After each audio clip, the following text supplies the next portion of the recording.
Hi, everybody. Joe Italian, last name here. Welcome to Laser Print. I'm calling this an unofficial Laser Time podcast because the title has laser in it, and this is predominantly for the Laser Time community. Some of you may know me in the Facebook comments. I think I've gotten mentioned on BGA once or twice. I am no way, shape, form, speech, thought, anywhere related to the actual Laser Time Network. I have nothing to do with them. Totally separate entity. I just really miss Cape Crisis and want to do a comic book podcast, a full comic book podcast. If you have heard me before, hi, how you doing? I'm also a co-host over on the Get Bit podcast with my friends William and Tafari.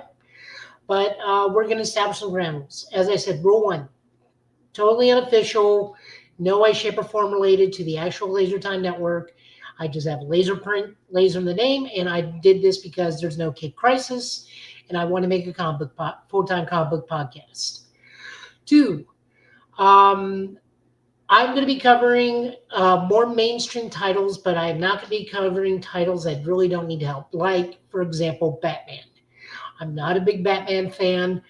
Never really have been. I enjoyed, of course, the two runs that a lot of people excuse me, being the Chip Zdarsky run and the Scott Snyder run. But ultimately, Batman does not need my help to sell books. So I'm not going to be covering them. Also, we will be covering some books based off my own character or team bias. I will call a spade if I like the book or we cover a book and it's because there is a certain character I like. Even if the book is not that great, I will still say we're looking at this purely because I like this character. Other rules. The release schedule of this. I am going to try to shoot week to week. I'm not going to give a specific day when this is going to release just because I'm not sure when. My real life job is I'm middle management in healthcare.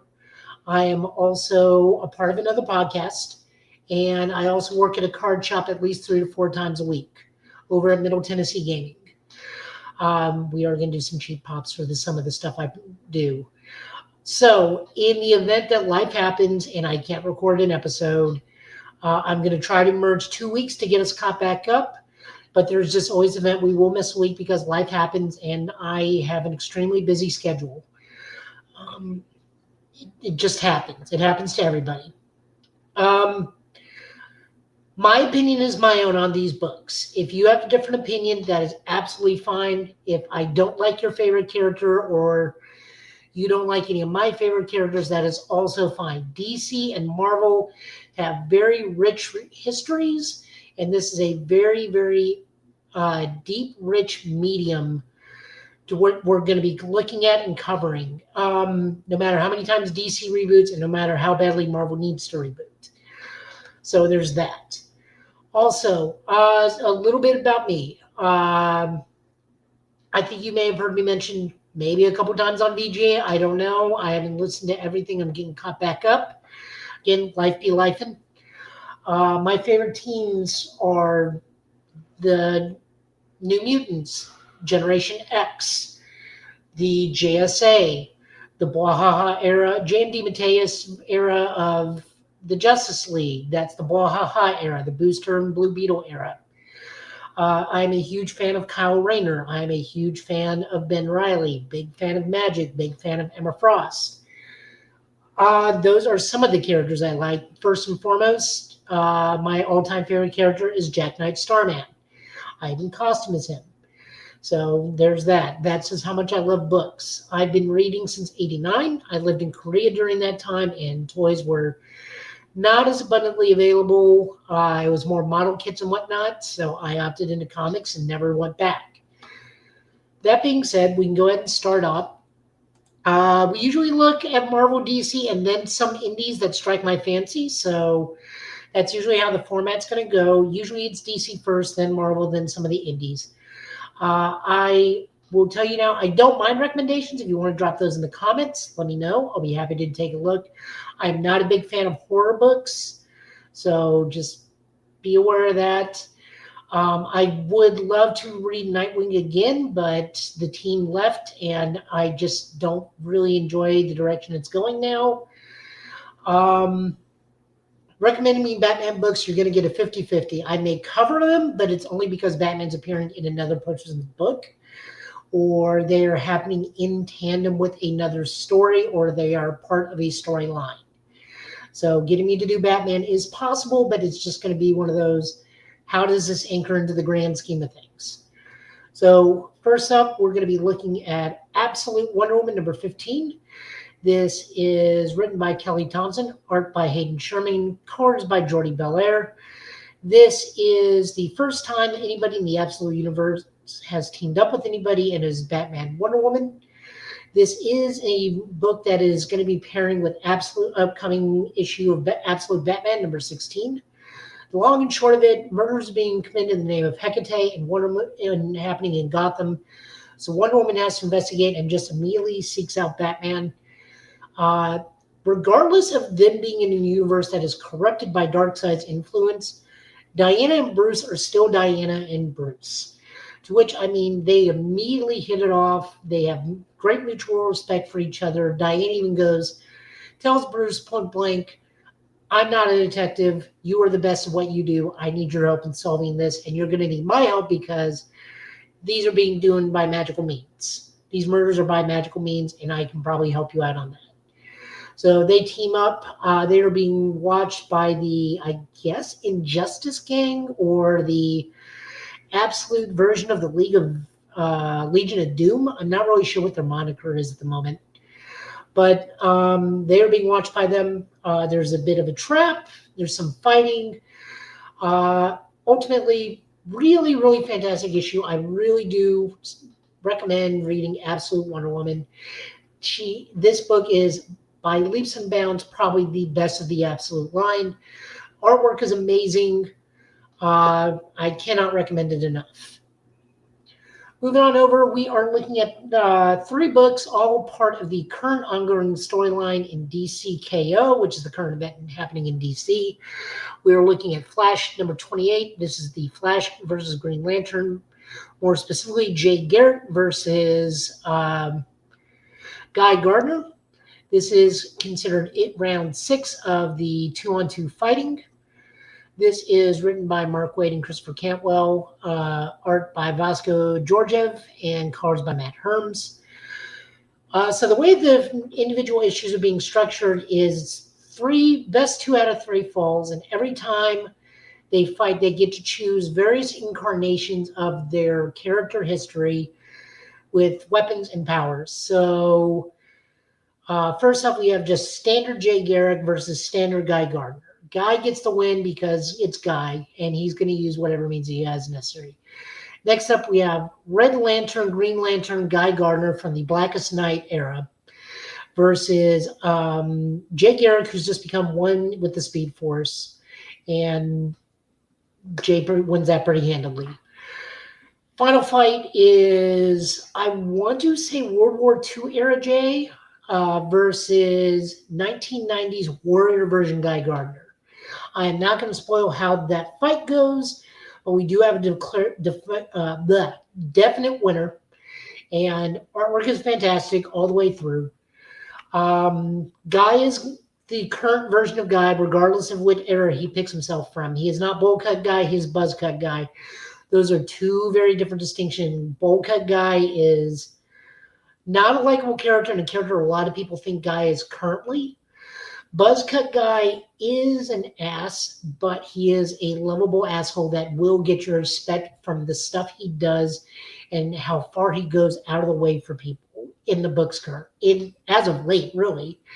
Ever since the takeover back in the early 2000s when Jeff Johns was writing him, he really redefined Guy's character as the lovable asshole, but somebody you want in a fight with you, not unconscionable, irredeemable asshole with the bowl cut. They got Jay is just Jay. Jay is just a wonderful, likable character. I cannot recommend this enough.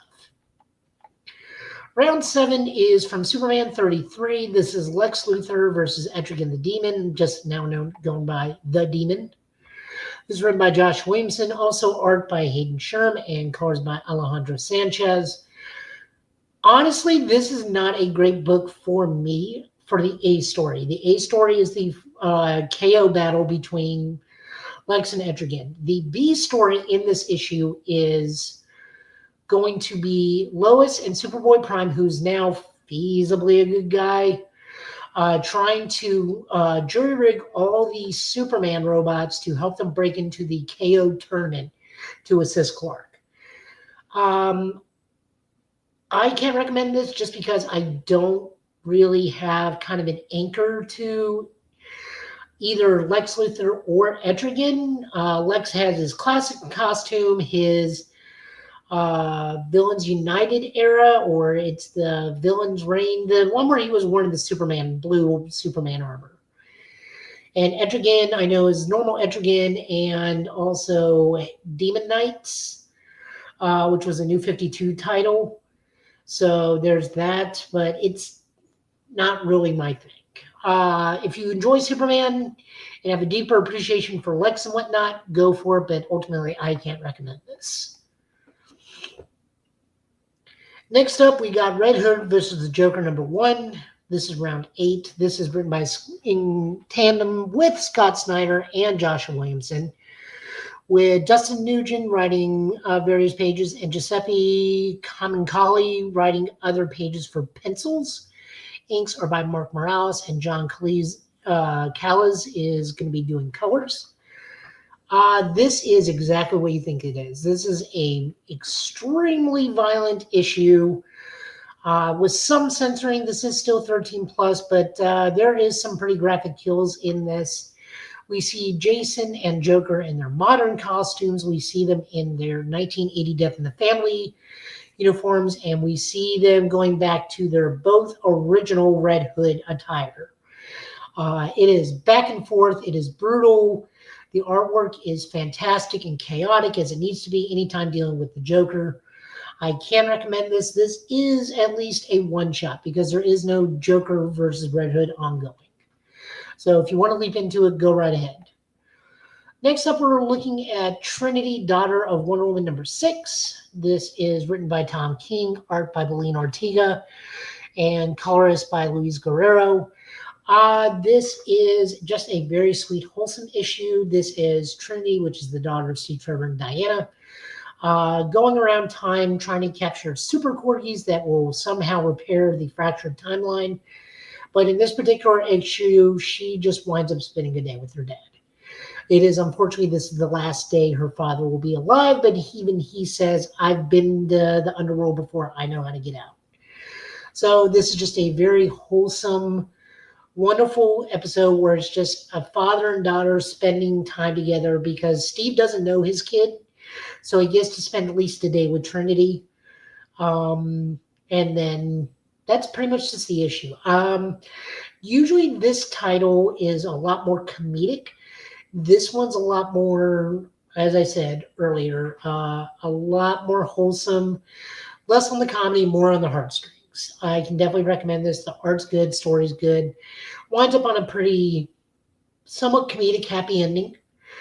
But also kind of a, not really a, kind of a downer and happy ending because you know what's going to happen.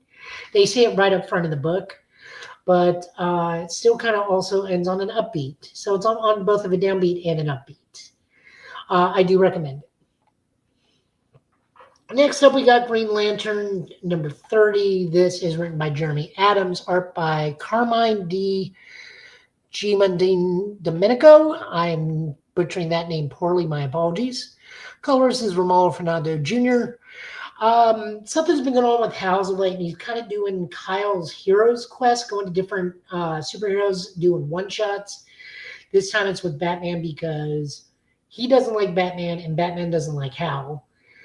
Understandably, I don't like Hal either. So he goes to Bruce because he knows Bruce will give it to him straight, won't try to sugarcoat it, and that at the very least they have enough mutual respect where he can go to him and know that he will not be backstabbed. Bruce kind of tells him kind of what's wrong, but not, he would have to do more tests to be definitive.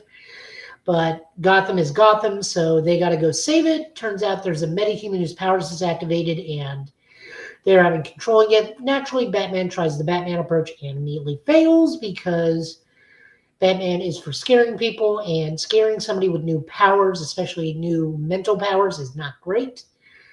Hal steps in and solves the problem, and then we go on to our next character. Not a bad issue. I am not the biggest Hal Jordan fan. I clearly see this as him doing his version of Kyle's Hero Quest, but to a different degree. Also, not a big Batman fan, but the issue is just fine. There is no real B story in this one. It is just a time between Hal and Batman. So if you're continuing reading Green Lantern like I am, it's a decent read. Ultimately, not for me because I just don't like Hal or Batman, but those are just my personal preferences. Now we're heading over to Marvel. We're looking at Amazing Spider-Man number 18. This is written by Joe Kelly, art by John Romita Jr., inker by Scott Hanna, and colors by Marco Menez. This is kind of a sit down and talk issue because this is Norman and J. Jonah Jameson discussing Norman's recent outing as Spider-Man and their life involving Peter, and Peter's personal life involving them, and Peter's hero time involving them.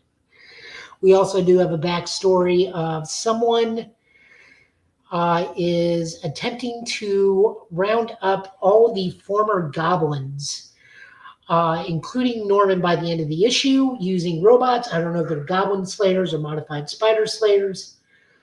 We do see that also in the B story, the spider people are like chilling out trying to handle the city.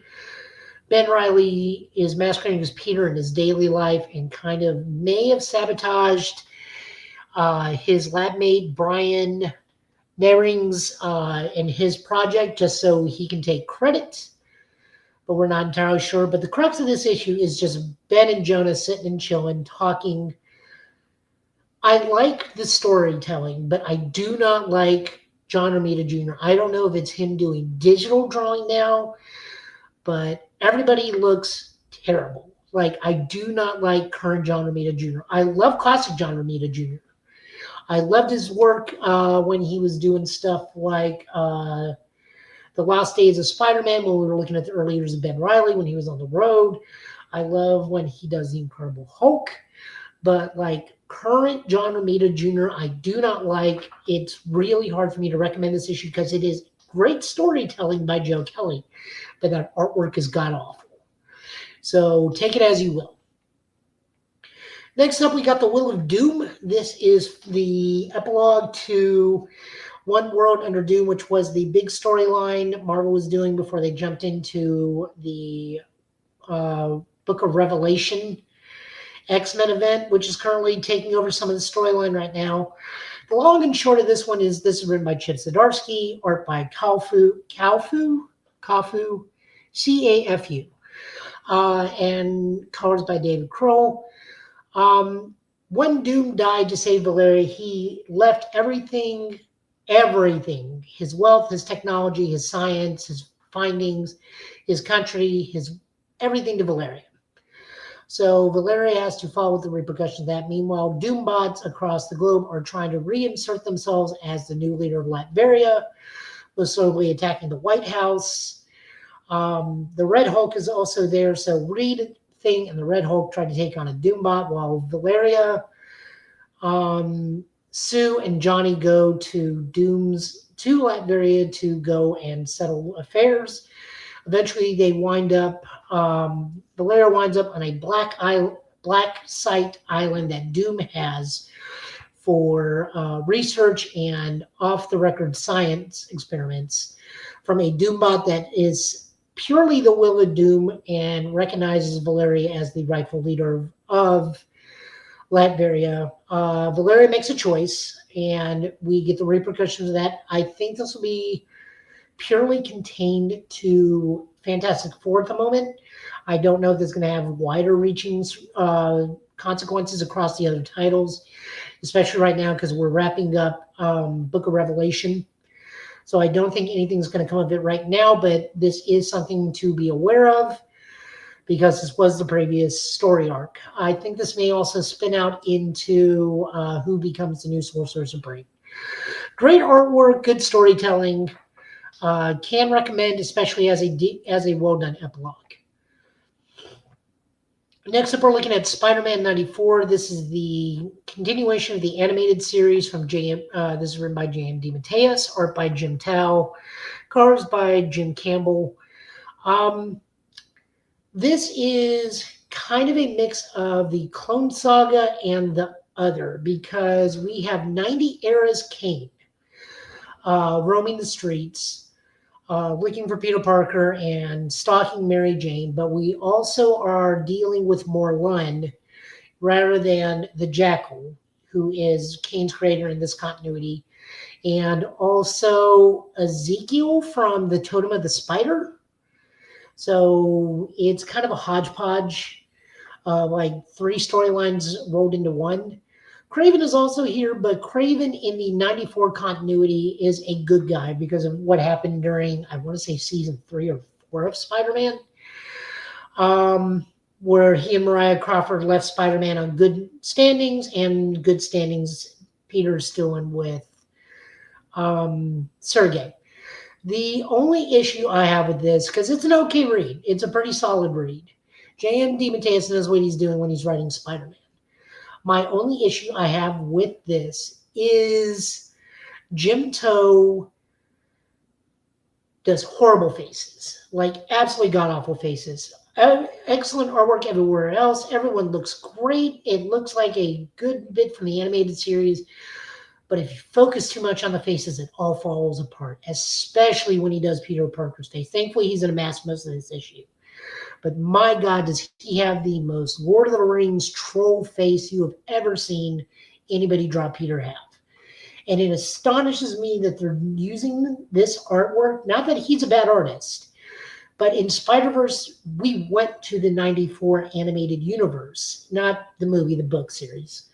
And we've had someone faithfully adapt that art style into comic book form. So I don't know why we didn't get that artist to come back. Again, I don't mind Jim Toe in the grand scheme of things. It's just his faces are terrible.